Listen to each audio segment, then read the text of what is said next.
Alright, I thought I'd show you guys how to make your own beef jerky. And we're using a roast from the freezer.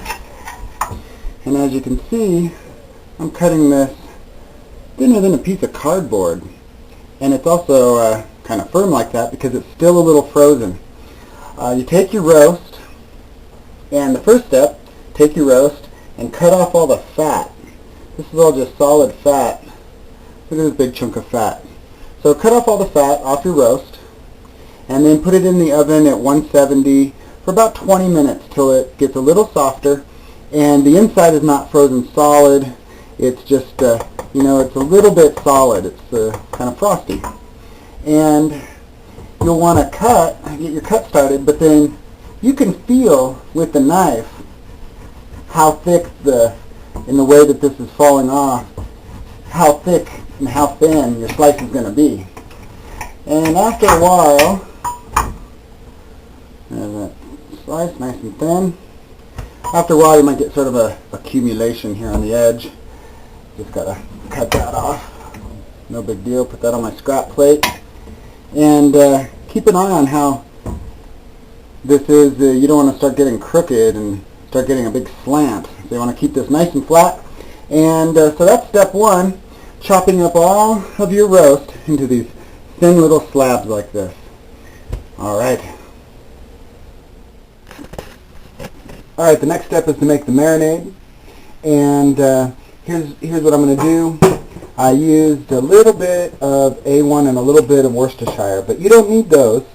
I just added it for like a background flavor.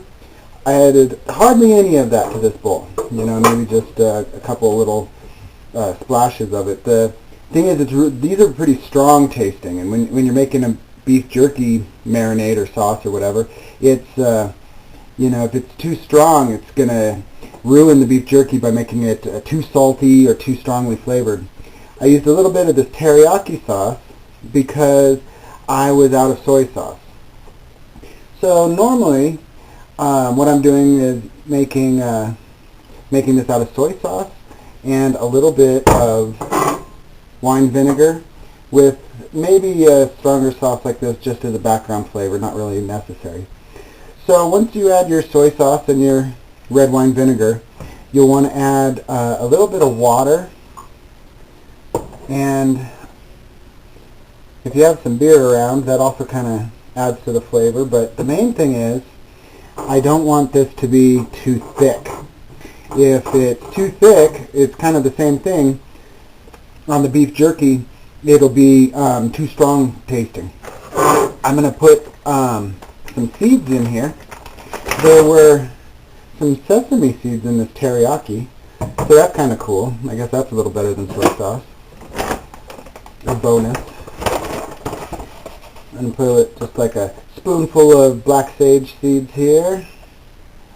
And that'll just sort of give it something sort of clumpy to stick onto the beef jerky, and have just the right amount of flavor that we want.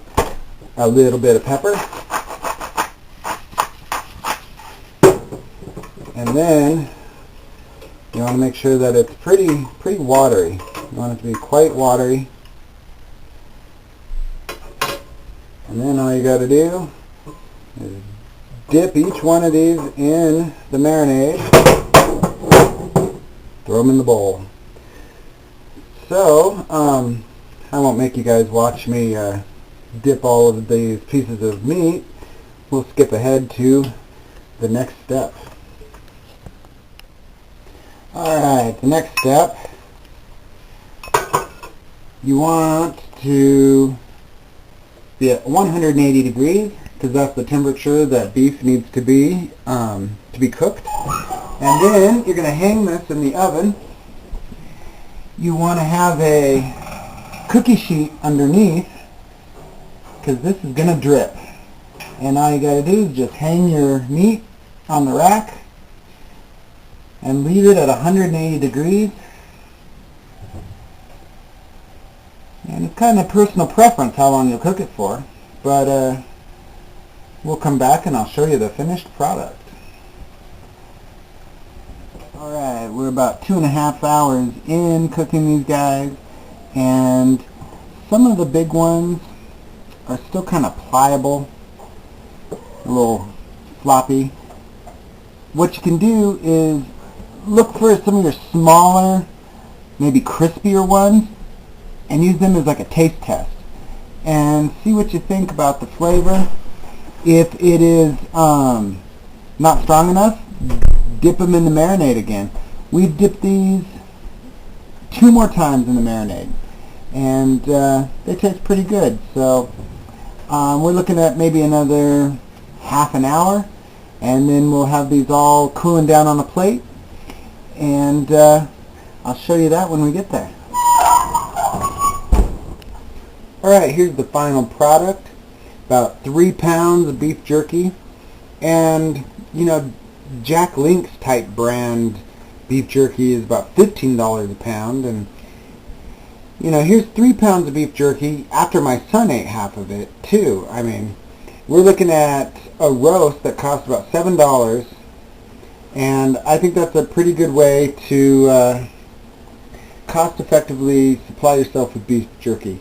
And it's actually real ideal texture, just like what you would expect from beef jerky. So there you go, make your own beef jerky.